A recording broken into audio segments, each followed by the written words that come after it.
Damai sejahtera Allah yang melampaui segala akal budi manusia, kiranya memelihara dan memenuhi hati kita semua dalam mendengarkan firman Tuhan dan merenungkannya. Amin. Kita akan merenungkan firman Tuhan dari Yesaya 35 ayat 4 sampai 10, yakni Evangelium di minggu ke-14 setelah Trinitatis tanggal 5 September tahun 2021. Mari kita dengarkan Yesaya 35 ayat 4 sampai 10, dan sebelumnya kita berdoa. Bapak Sorgawi, terima kasih atas kesempatan ini. Kami akan merenungkan firman-Mu yang tertulis dari Yesaya 35 ayat 4 sampai 10, dan ajarilah kami agar hati kami semakin dikuatkan dan ketakutan akan semakin hilang dari diri kami dalam menghadapi segala situasi yang timbul dalam kehidupan kami semuanya. Ampuni dosa kami Tuhan, dengarkan dan kabulkan doa kami dalam Yesus Kristus Tuhan dan Juru Selamat kami. Amin.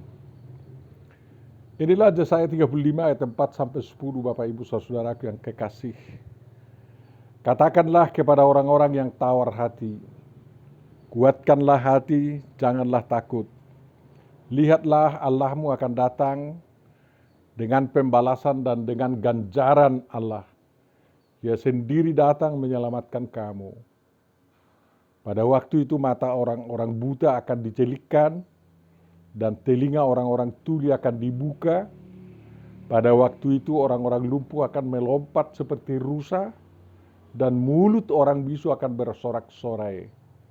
Sebab mata air memancar di padang gurun dan sungai di padang belantara. Tanah pasir yang hangat akan menjadi kolam dan tanah kersang menjadi sumber-sumber air. Di tempat serigala berbaring akan tumbuh tebu dan pandan. Di situ akan ada jalan raya yang akan disebutkan Jalan Kudus. Orang yang tidak tahir tidak akan melintasinya, dan orang-orang pandir tidak akan mengembara di atasnya. Di situ tidak akan ada singa, binatang buas tidak akan menjalaninya, dan tidak akan terdapat di sana. Orang-orang yang diselamatkan akan berjalan di situ. Dan orang-orang yang dibebaskan Tuhan akan pulang dan masuk ke Sion dengan bersorak-sorai. Sedang sukacita abadi meliputi mereka, kegirangan dan sukacita akan memenuhi mereka, kedukaan dan keluh kesah akan menjauh. Demikian firman Tuhan. Berbahagialah dan diberkatilah siapapun yang mendengar, menghayati, dan melakukan firman dan kehendak Tuhan. Amin. Bisa sambut dengan firman-Mu menjadi terang bagi hidup kami. Bapak Ibu Saudara-saudariku yang terkasih dalam Kristus, yang dapat kita nikmati dari firman yang sampai kepada kita ini. Nomor pertama, Nabi Yesaya yang menuliskan nubuatnya dalam Yesaya 1 sampai 39 disebut Proto Yesaya atau Yesaya jilid 1, melayani di kerajaan Yehuda pada masa pemerintahan Raja Uzia 787 sampai 736 sebelum Masehi, Raja Jotam 756 sampai 741 sampai sebelum Masehi, Raja Ahaz 741 sampai 725 sebelum Masehi, dan Raja Hizkia tahun 725 sampai 697 sebelum Masehi. Yesaya menubuatkan firman yang akan kita renungkan pada masa pemerintahan Hizkia sehubungan dengan ancaman Sanherib atau raja dari Asyur yang sedang berusaha menjatuhkan Yerusalem setelah menghapus kerajaan Israel Utara atau Samaria tahun 722 sebelum Masehi dan merebut beberapa kota Yehuda. Katanya menurut catatan Asyur ada 46 kota yang sudah direbut. Perhatikan bahwa tidak ada konteks sejarah isi perikop khotbah ini dengan pembuangan Israel ke Babel dan masa pemerintahan raja-raja Yehuda sebelum Hizkia, yakni masa Uzia, Yotam, dan Ahaz. Hizkia bin Ahaz binti Abi naik tahta setelah ayahnya Ahaz yang hampir 5 tahun diasisteninya sejak 729 sebelum Masehi sebagai raja muda, wafat. Hizkia berarti Jehovah adalah kekuatanku atau kekuasaan dari Jehovah. Hizkia mewarisi kerajaan Yehuda yang di masa pemerintahan ayahnya Ahaz hidup keagamaan raja pembesar dan rakyatnya penuh dengan sinkritisme. Penyembahan Jehovah digabung dengan penyembahan berhala dan dewa bangsa Asyur. Sinkritisme itu dipelopori oleh Ahaz demi menunjukkan ketundukannya kepada Raja Asyur yang menjajah Yehuda. Hizkia seorang raja yang bijaksana. Dia tidak mengikuti jejak ayahnya. Lalu Hizkia mengadakan reformasi, memulihkan keagamaan Yehuda agar setia kembali kepada Jehovah Elohim. Baca 2 Tawarikh 29 ayat 1 sampai pasal 31 ayat 21. Dia mengadakan perayaan Paskah 2 Tawarikh 30 ayat 1 sampai 31 ayat 1 yang juga dihadiri banyak bangsa Israel dari Israel Utara. Patung ular tembaga Musa dibuang dari bait suci oleh Hizkia. Tetapi kesetiaan kepada Jehovah itu justru mengundang kecemburuan dari Asyur yang pernah menjajahnya. Kemudian Hizkia kerjasama dengan Asdod dan Mesir tahun 712 sebelum Masehi. Dan tahun 702 sebelum Masehi Hizkia perang terbuka melawan Asyur dan kalah di dekat Elteko. Atas kekalahan itu Hizkia wajib membayar upeti kepada Asyur. Tetapi tahun 701 sebelum Masehi Hizkia menyatakan tidak tunduk lagi kepada Asyur dan tidak menyerah kepada Mesir. Sikap ini mengundang kemarahan Asyur sehingga Sanherib Raja Asyur datang merebut sebagian daerah dan kota di Yehuda dan langkah terakhirnya hendak merebut kota Yerusalem dan telah mengepungnya bertahun-tahun atau bahkan berbulan-bulan. Jadi perang itu terjadi 701 dan pengepungan Yerusalem tahun 688 sebelum Masehi. Di masa ketegangan melawan Asyur ini bermunculan kekhawatiran dan ketakutan bangsa Yehuda terhadap Asyur. Yehuda khawatir dan takut karena kalau mereka kalah, mereka atau Yehuda bisa saja dihapus dan penduduknya dibuang ke Asyur seperti yang sudah dialami Israel Utara. Ketakutan itu mendorong Hizkia terus memperkuat kerajaannya dan Yerusalem. Hizkia menjaga ketat penampungan air bagi kota Yerusalem dengan membuat terowongan Siloam. Baca 2 Raja-Raja 20 ayat 20, Yesaya 22 9 dan ayat berikut. Sehingga kalau Yerusalem dikepung dan raja serta penduduk Yerusalem berada seperti burung dalam sangkar, mereka masih dapat mengambil air dari mata air Siloam. Pada masa ketegangan perang yang luar biasa inilah, Yesaya datang menyampaikan penguat dan pengharapan indah bagi Hizkia dan penduduk Yerusalem. Itulah Yesaya 35 ayat 1 sampai 10. Sesudah perikop ini, Yesaya menceritakan tentang Yerusalem dikepung oleh Sanherib dan tentaranya dan keluputan Yerusalem dari kepungan itu. Yesaya 36 sampai 37. Sebelum terjadi pengepungan itu, Yesaya telah mempersiapkan iman dan mental bangsa Yehuda atau penduduk Yerusalem agar tidak lemah lesu, tidak lemas, agar kaki mereka tidak goyah, tidak gugur, dan agar hati mereka tidak tawar, dan agar mereka tidak takut atau tahuton, melainkan agar mereka tegar dan berani menghadapi segala keadaan. Yesaya memberikan alasan-alasannya untuk itu. Atas pertolongan Tuhan, Yerusalem tidak berhasil direbut Sanherib. Malaikat Tuhan membunuh 185.000 tentara Asyur yang mengepung Yerusalem, dan Sanherib pulang ke negerinya. Yesaya 37 ayat 30 sampai 38. Yang kedua yang perlu kita renungkan, tawar hati dan takut atau hatahuton. Tawar hati dan takut merupakan pengalaman manusia yang muncul dalam diri manusia karena pengaruh pikiran-pikiran dan pengukuran diri merasa tidak mampu menghadapi sesuatu yang sengit yang dibayangkan akan terjadi. Takut, tawar hati membuat semangat hilang. Takut bisa membuat mundur sebelum bertarung dan membuat jantung sakit yang bisa saja menjadi sesak napas dan lupa bernapas. Mungkin hanya dua yang tawar enak dimakan dan digunakan, yakni roti tawar dan air tawar. Tetapi kalau tawar hati itu menyakitkan. Jika engkau tawar hati pada masa kesesakan, kecillah kekuatanmu. Demikian firman dalam Amsal 24 ayat 10. Hanya takut akan Tuhan yang baik bagi manusia. Takut kepada manusia dan hewan buas tidak menyehatkan jasmani dan rohani. Tawar hati dan ketakutan harus dikelola dengan baik agar tidak merusak jiwa dan tubuh. Bagaimana caranya?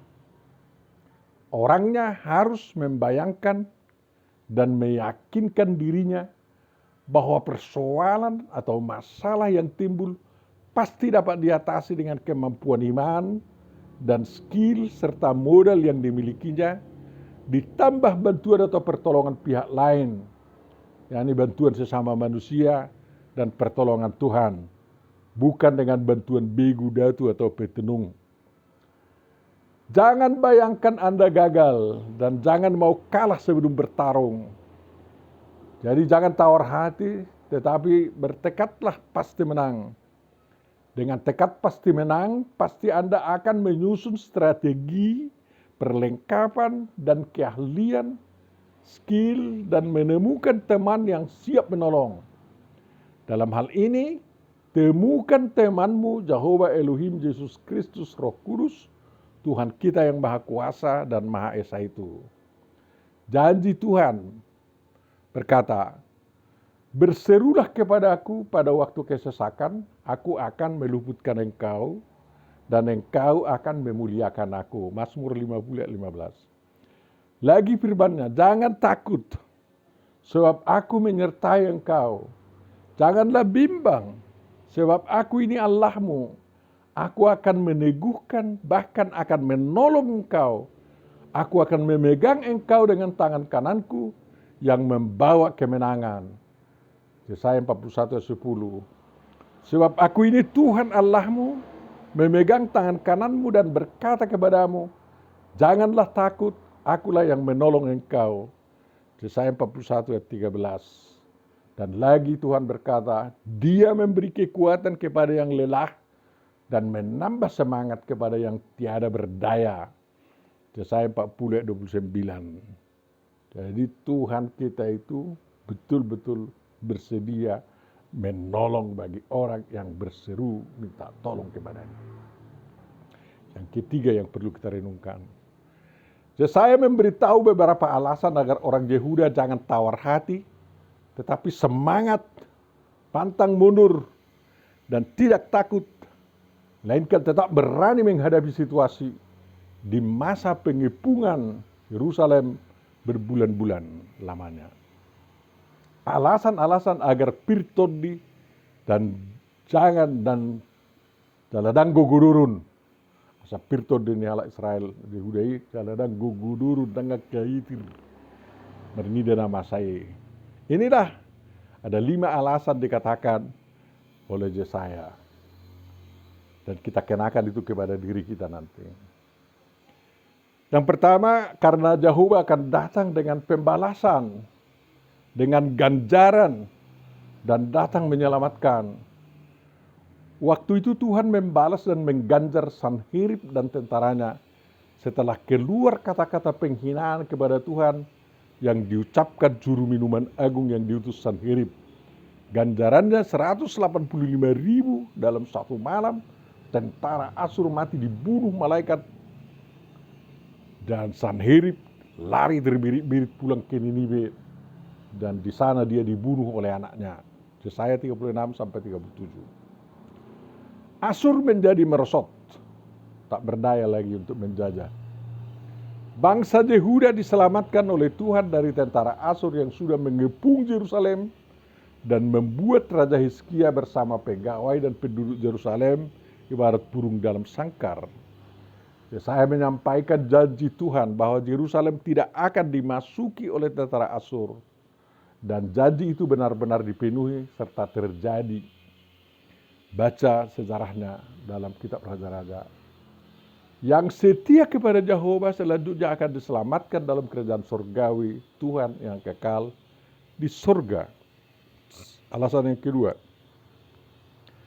Yesaya mengatakan bahwa mata orang buta dicelikan, telinga orang tuli akan dibuka, orang lumpuh akan melompat-lompat seperti rusa, mulut orang bisu akan bersorak-sorai.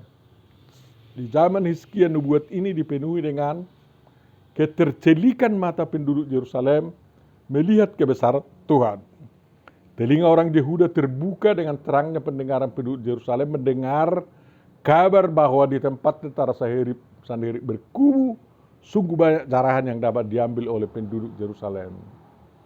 Penduduk Yerusalem yang sudah lunglai lemas dan sudah seperti orang lumpuh kembali melompat-lompat kegirangan karena mereka telah bebas pergi keluar kota. Dan mulut mereka yang terkatuk bungkam membayangkan kengerian apabila tentara Sanherib masuk Yerusalem menjadi bersorak-sorak karena Sanherib telah dikalahkan Tuhan. Karya dan pekerjaan Yesus Kristus membuat nubuat Yesaya ini menjadi kenyataan, benar-benar kenyataan.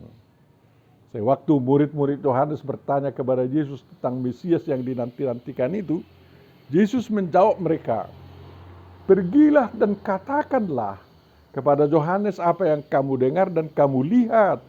Orang buta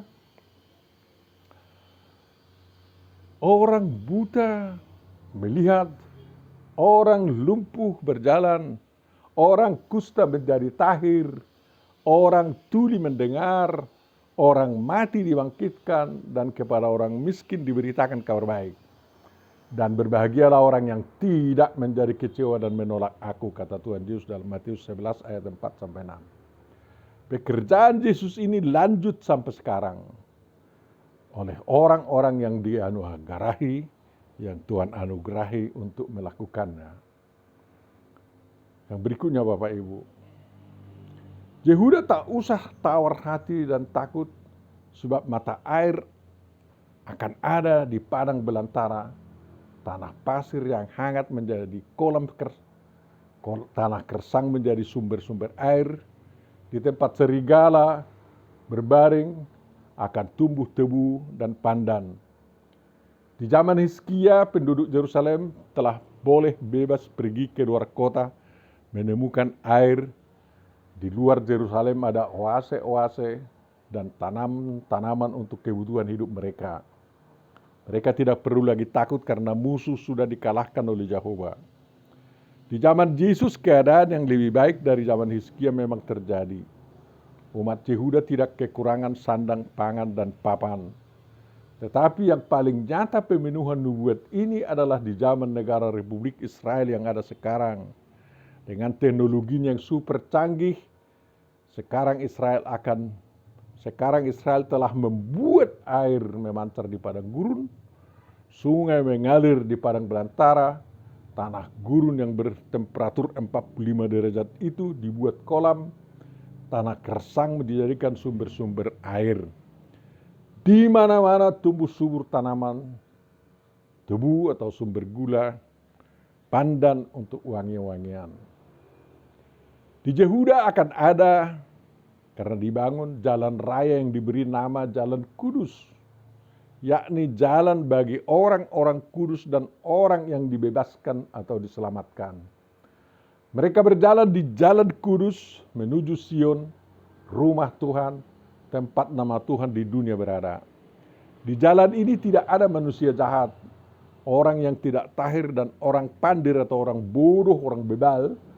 Dan di jalan itu tidak ada binatang buas, pemangsa manusia, seperti singa, harimau, panter, leopard, dan lain-lain. Jalan itu bersih dari perusak hidup manusia, baik yang berwujud manusia maupun berwujud hewan ataupun iblis. Dulu di zaman Hizkia sewaktu bait suci masih ada, jalan masuk ke bait suci itu dipandang sebagai jalan kudus. Tetapi bagi Yehuda jalan kudus itu adalah Taurat Musa. Kalau hukum Taurat dijalankan dengan konsisten, maka perusak hidup manusia akan tidak ada di negeri Yehuda. Demikian juga di zaman Yesus Kristus, setelah Raja Kores membangun kembali bait suci, di zaman sekarang di Republik Israel telah dibangun banyak jalan yang terbaik di dunia, dari Eilat di selatan ke Yerusalem di tengah hingga ke perbatasan utara Israel, terbentang jalan tol Ishak Rabin sepanjang 325 km. Tetapi jalan ini bukan jalan kudus yang dimaksud. Tidak ada lagi jalan kudus di Yehuda. Jalan kudus itu adalah jalan masuk ke bait suci, tetapi jalan itu tidak ada lagi. Sebab sejak tahun 70 setelah Masehi, sampai sekarang tidak ada lagi bait suci di Yerusalem. Karena bait suci yang dulu dibangun oleh Raja Kores sudah dihancurkan Jenderal Titus dan tentara Romawi. Sebagai gantinya Tuhan telah menyediakan jalan kudus bagi orang-orang beriman sejak pekerjaannya telah selesai hingga zaman sekarang. Jalan kudus yang sebenar-benarnya itu adalah Yesus Kristus yang dikenal melalui Injil keselamatan tentang ajarannya. Jalan kudus itu Yesus Kristus yang telah membuktikan dirinya sebagai jalan, kebenaran, dan hidup. Hanya jalan ini yang dapat menghantar manusia yang punya iman yang menyelamatkan, sejahtera di dunia, hingga masuk ke rumah Bapa di surga kekal. Manfaat yang ketiga Bapak Ibu. Alasan yang ketiga, yang paling membuat umat Tuhan tidak tawar hati dan tidak takut adalah dijaminnya ada sukacita abadi dan sukacita penuh sorak-sorai yang akan memenuhi hidup orang yang berjalan di jalan kudus menuju Sion. Kedukaan dan keluh kesah tidak lagi menimpa mereka. Sukacita itu dapat dinikmati di dunia dan juga setelah meninggal dunia di surga. Tiada yang abadi kecuali di surga. Di dunia ini luar biasa sukacita karena kemerdekaan telah diraih, yakni kemerdekaan atau keselamatan dari dosa, dan juga kemerdekaan dari penjajahan bangsa asing, kemerdekaan dari kemiskinan, kemerdekaan dari penyakit, kemerdekaan dari perbudakan oleh agama, kemerdekaan dari kebodohan, dan kemerdekaan dari belenggu-belenggu lainnya. Lebih besar dan lebih luar biasa dari itu lagi sukacita karena keselamatan kekal abadi di surga yang dianugerahkan oleh Tuhan kepada umatnya yang setia. Jadi orang yang sedang menghadapi kematian pun tidak usah khawatir, tidak usah tawar hati dan tidak usah takut. Sebab tanah air orang percaya ada di surga. Tanah airmu ada di surga. Kalau kau pergi ke sana, berbahagialah kau. Kematian orang percaya pun tidak sia-sia. Berharga di mata Tuhan, kematian semua orang yang dikasihinya. Demikian Mazmur 116 ayat 15. Tentu saja dalam diri orang yang bersukacita dan bergirang hati, tidak ada lagi kedukaan dan keluh kesah. Keadaan sukacita dapat dinikmati bangsa Yehuda karena ancaman Asyur telah lenyap. Sukacita kekal dijamin akan dianugerahkan oleh Tuhan Yahweh Elohim bagi orang yang berjalan di jalan kudus yang dibangun Tuhan dalam Yesus Kristus. Mari jalani jalan kebenaran dan hidup yang telah terbentang bagimu dan nikmatilah sukacita di sepanjang jalan itu dan di tujuan akhirnya, yakni di kerajaan surgawi yang disediakan bagi orang-orang yang menang karena beriman kepada Yesus Kristus. Jangan sampai ada di antara Bapak Ibu saudara yang kekasih yang ketinggalan ikut menikmati sukacita ini. Yang keempat yang perlu kita renungkan, Tuhan ingin juga menguatkan hati orang yang tawar hati dan yang takut atau hatahuton karena banyaknya tantangan yang luar biasa berat di masa kehidupan kita sekarang, yang diakibatkan pandemi COVID-19, yang bukan hanya menebar kematian, tetapi juga memerosotkan ekonomi, membuat banyak sekali manusia jatuh miskin, bahkan sangat miskin, dan mengharuskan manusia hidup dalam new normal, di mana semua manusia saling menjaga jarak, sehingga semakin mempertebal egoisme. Juga bangsa Indonesia perlu dikuatkan dalam keadaannya yang harap-harap cemas, melihat perkembangan dunia dengan kemenangan Taliban di Afghanistan dan kebangkitan ISIS Khorasan di sana, yang memungkinkan terjadinya perang saudara lagi di sana, dan ideologi mereka membanjir ke negara-negara Islam, termasuk ke Indonesia. Banyak yang juga cemas membayangkan apa yang akan terjadi di Indonesia pasca Pileg dan Pilpres tahun 2024. Kalau keadaan yang baik sekarang tidak semakin baik pasca pemerintahan di zaman Presiden Joko Widodo. Kebangkitan penggerak negara khilafah juga menakutkan bangsa Indonesia yang cinta kerukunan dan toleransi, karena ada bayang-bayang kekejaman kaum khilafah di zaman dahulu kala, dan apakah kekejaman itu akan terulang lagi? Sekarang datang Tuhan memberitahu janjinya kepada kita, agar kita yang setia kepada Tuhan dan mendambakan kemakmuran dalam negara Pancasila, tidak tawar hati dan tidak takut, melainkan pirtodi dan barani. Pertama-tama Tuhan mengajak kita semua yang tawar hati atau cemas, atau dibayang-bayangi ketakutan, agar kita mengelola ketawaran hati, kecemasan dan ketakutan kita, agar semua itu tidak mematikan kita, melainkan memicu semangat kita, mempersiapkan diri kita, membangkitkan diri kita untuk memperlengkapi diri agar tangguh menghadapi semua tantangan itu. Hal-hal itu perlu karena kita mau hidup lebih baik lagi, atau ingin keluar dari keadaan yang menyesakkan ini. Sudah ternyata bahwa masing-masing dari kita, kalau sendiri-sendiri, tidak mampu mengalahkan musuh-musuh yang ingin memusnahkan hidup kita, yakni pandemi COVID, kebangkrutan ekonomi, dan perusak NKRI dan Pancasila yang harga mati. Mari kita semua bersatu, topang menopang, untuk menghadapi pemusnah hidup yang sedang terjadi dan yang akan terjadi. Memang Tuhan bangga kalau tanpa campur tangannya kita semua anak-anak Tuhan, sebagai anak-anak Tuhan yang setia, mampu mengatasi kesesakan yang terjadi. Tetapi pasti Tuhan senang hati apabila kita melibatkan Tuhan bersama kita mengatasi hal-hal yang menakutkan itu. Tuhan mendahului kita melalui tangan-tangan yang diarahkannya, bekerja untuk membuat kita tidak perlu tawar hati dan tidak usah takut. Dia ingin agar kita semua punya semangat yang luar biasa dan berani menghadapi setiap perusak kehidupan yang hendak mematikan kita. Marilah kita perhatikan pertama, sejak merebaknya pandemi COVID-19, semua bangsa giat bersama-sama mengatasinya. Kita yakin itu semua karena digerakkan oleh Tuhan. Bangsa yang tersedia ahli dan alatnya berlomba untuk membuat obat dan vaksin mengatasi penyakit akibat virus COVID-19. Dan mereka semua bergerak untuk menyehatkan dunia, bukan hanya menyehatkan negaranya.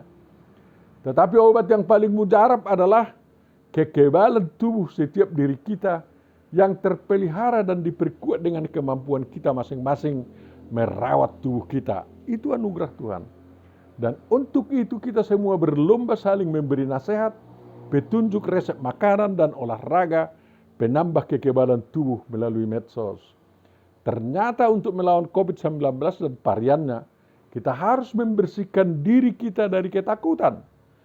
Jadi jangan takut, melainkan beranilah menghadapi penyakit mematikan ini dengan mencegah diri tidak tertular, terbantu dengan melakukan protokol kesehatan atau prokes, dan mengobatinya dengan obat-obat yang telah tersedia.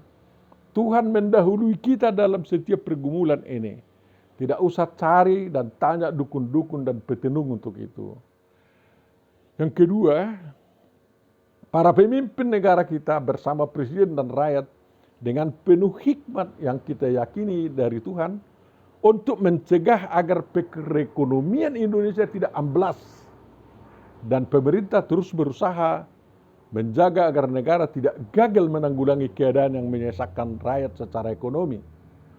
Tuhan menyanggupkan pemerintah memberikan bantuan-bantuan kepada rakyat miskin dan atau kepada yang tidak berpenghasilan karena dampak pandemi ini, sehingga semua dapat survive hingga pandemi ini berakhir.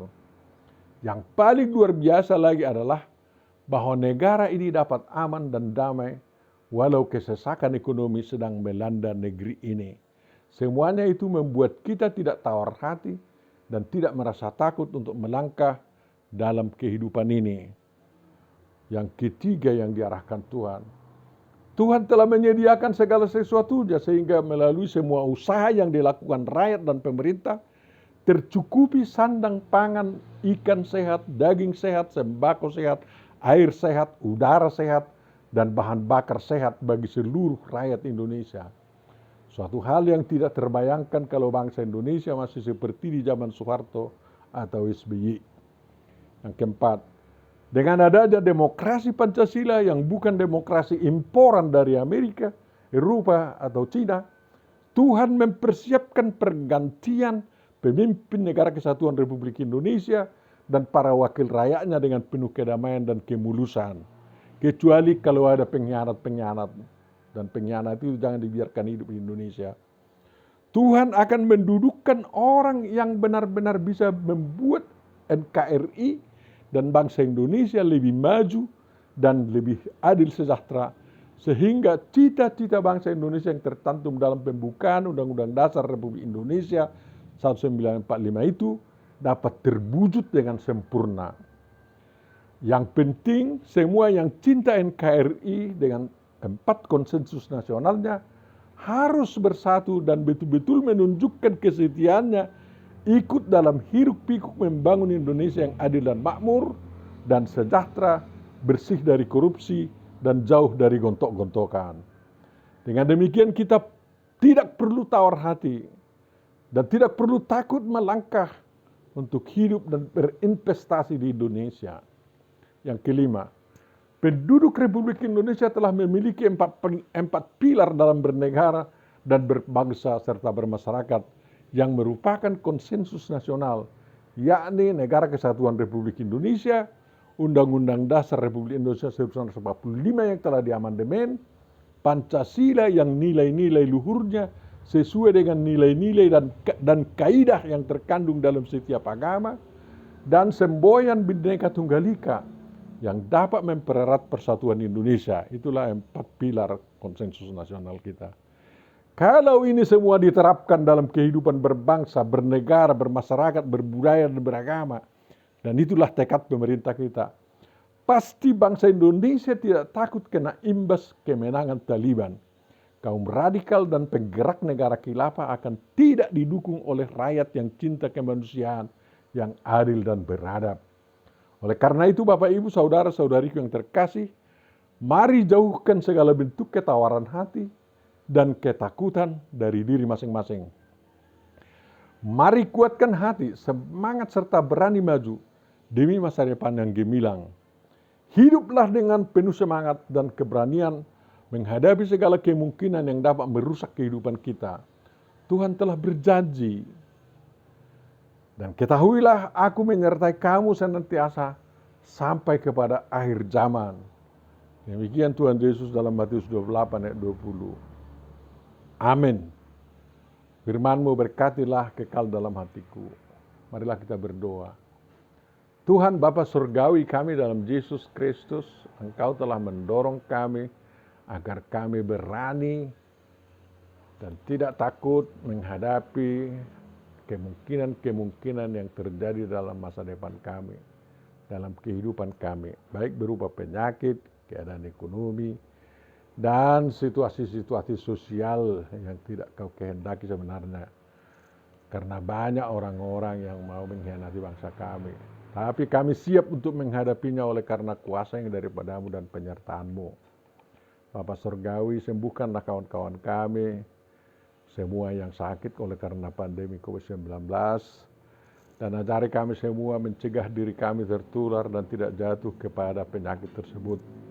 Dan kiranya lindungi kami agar kami tidak ada lagi yang bertambah tertular oleh penyakit tersebut. Karena itu Tuhan, mampukan kami seluruh bangsa Indonesia untuk merawat diri agar kekebalan tubuh terhadap penyakit itu tersedia dalam tubuh masing-masing. Tuhan, ekonomi negara kami pulihkan sehingga negara kami tidak terjatuh kepada hutang yang semakin besar, tetapi akan dapat membayar hutang-hutang yang terjadi oleh karena masalah pandemi ini. Bapa Surgawi, ampuni dosa-dosa kami. Dan pedulikanlah semua orang miskin yang miskin oleh karena pandemi COVID-19 ini Tuhan. Pulihkan semua perusahaan yang tidak bisa bergerak oleh karena pandemi ini. Berikan keuntungan yang selayaknya bagi mereka dan kesungguhan mereka untuk memakmurkan semua pekerja-pekerja mereka. Sempurnakanlah doa kami ini ya Tuhan yang kami mohonkan kepada-Mu dan kabulkanlah itu dalam Yesus Kristus Tuhan dan Juru Selamat kami. Amin.